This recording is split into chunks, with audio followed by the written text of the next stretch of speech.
a vision for the Caribbean, but we would like your feedback. What is the Caribbean that you want? What do you think about the strategies that we've identified to get us there? And what do you think are the game changers that will put the region on a higher development trajectory? Thank you.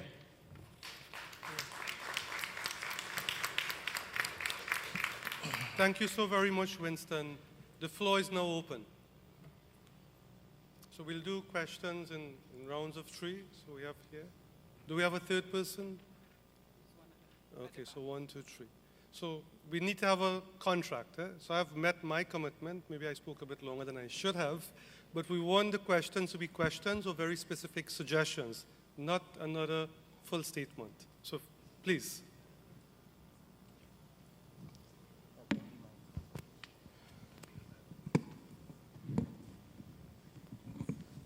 And the person from the, would you be kind enough to stand as well? Someone? The lady, in the colleague in the green, and then we have a colleague on the right here. This is more a statement than a question. When I got the invitation to this conference, I was very hesitant to come because I feared it would have been just another talk shop. We've had so many of these in the Caribbean. I wish, though, that in shaping visions as we go forward, a buzzword today was convergence. But convergence has to permeate through everything we do. With respect to some of what was pointed out in your presentation, the Caribbean Examinations Council, I used to be registrar of that. We developed some new generation CAPE subjects: entrepreneurship, agriculture, digital media, creative and performing arts, and sports and physical education, where 60% of the final grade is your SBA. And the SBA is doing something practical and inserting yourself in an employment opportunity or a niche opportunity in that domain. Yet we keep here and we come to things, there's no visibility, insufficient visibility of initiatives that already exist. If we talk in convergence, people, rather than reinvent the wheel, let us look at how we can build on things that are already existing and that are successful. Thank you so very much. The person in the green to the right and at the back. The right and the back? Yeah, yourself. Oh, sorry. One of my vision for Caribbean in 2050, one aspect of my vision in the Caribbean in 2050 is that we would see the tourists who come to our region as people, that rather than see them as dollars, that we see them as human beings who are artists, disabled people, educators, whatever. Because my Caribbean of 2050 is a Caribbean that is part of a world that is far more converged than it presently is. Thank you so very much. I think we need some microphones.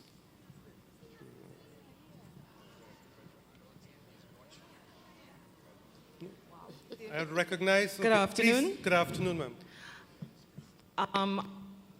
The end of the 2050s, we would like to see a very direct action that treats with the narco trade through our region that will reduce very significantly the problems we have of guns and small arms violence that is really decimating our young population and fueling our criminal situation.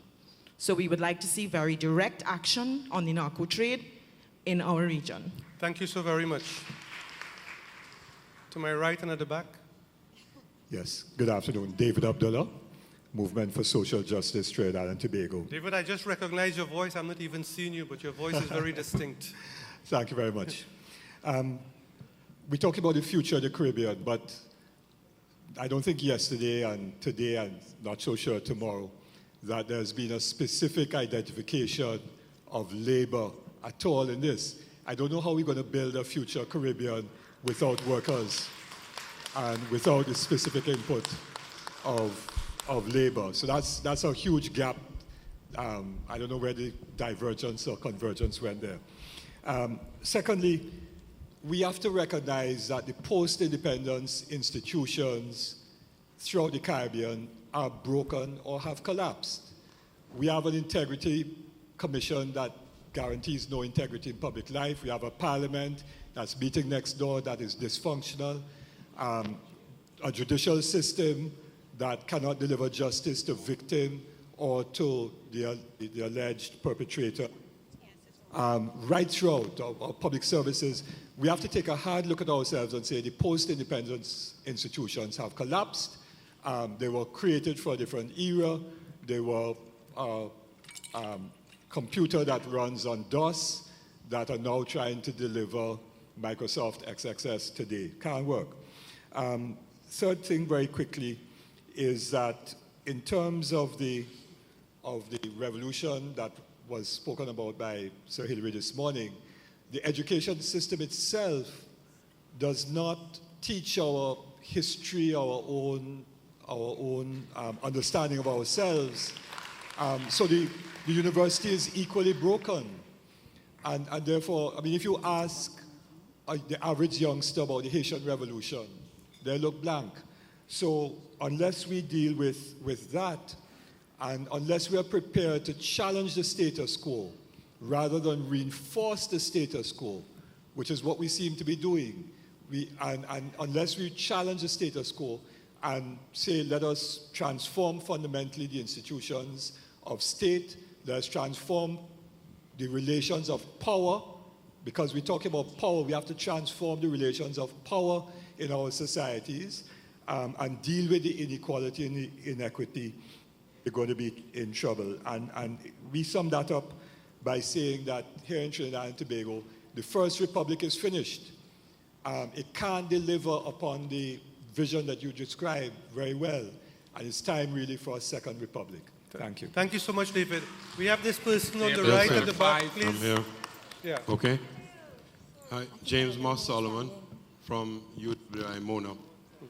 I'm just asking the panel to think a little lower down when we start these calculations. What does the panel feel would be the increase in our GDP if we came to work on time and we did the work while we were there? I'm calculating that we're wasting an hour, coming to work late, starting work late, starting meetings late. Secondly, the 2 hours a week we spend discussing cricket, FET, and ganja. What do you think? I'm asking the panel, what do you think the increase in GDP was if we could just conform to those basic rules? Thank you so very much. 25. So colleagues, listen what we will do. We will get a quick response from members of the panel, and they have committed that they will not take more than 1 minute to respond. We'll do another round of interaction, and then we'll go back and forth. So perhaps we should start with Christine Clark, who has done some work on public sector reform and has, done some work on the challenges associated with implementation of plans. Sure, thanks, DSG. I'll zoom in on Prof. Moss Solomon's question in the first instance.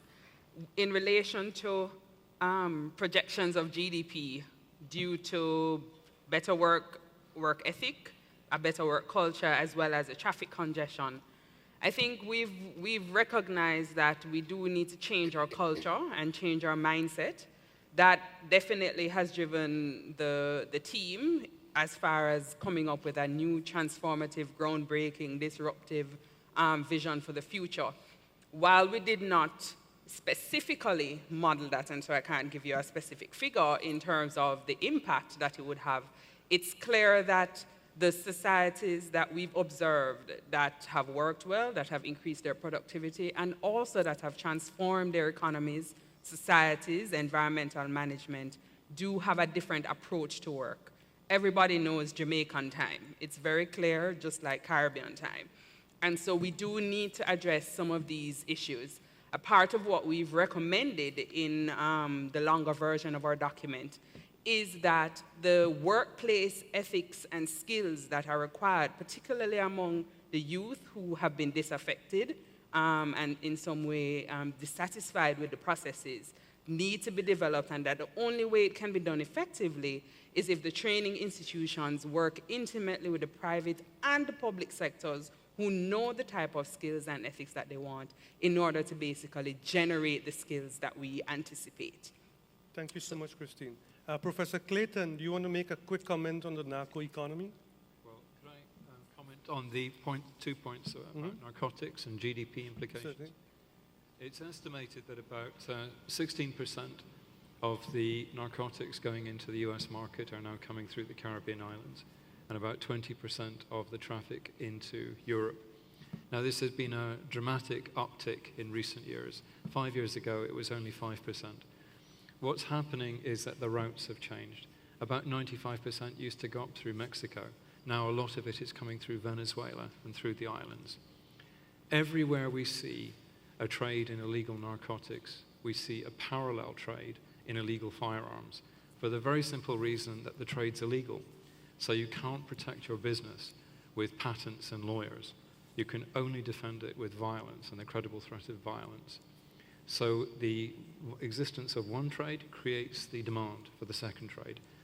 The other factor is, of course, that we happen to live in a neighborhood with countries that have a large number of readily available firearms. The major source countries are the US, Venezuela, and Haiti.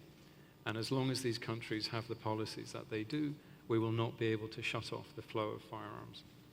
With regard to the point about implications for GDP, from my colleague James Moss Solomon, Jimmy, we did the calculations for Jamaica. We looked at the impact of crime and corruption, which we estimated at about 7% of our GDP.